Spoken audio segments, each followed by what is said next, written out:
দালালি করার জন্য এই সকল দালালদেরকে অবশ্যই ব্যবস্থার আওতায় আনতে হবে।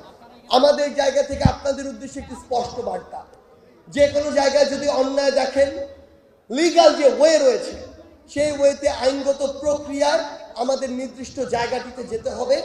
আইনগত প্রক্রিয়ায় কোনো পুলিশ হোক, প্রশাসনের কেউ হোক, বিচার ব্যবস্থার কেউ হোক, কোনো একজন যদি সহযোগিতা না করে, ন্যায় বিচার পেতে যদি সহযোগিতা না করে, বৈষম্য বিরোধী ছাত্র আন্দোলন পুরো বাংলাদেশের ছাত্র জনতাকে এই কথা দিতে চায়, যদি ন্যায় বিচারের ক্ষেত্রে আপনি কোথাও অসহযোগিতা পান, আমরা সকলে আপনার সাথে আবার রাজপথে নামব।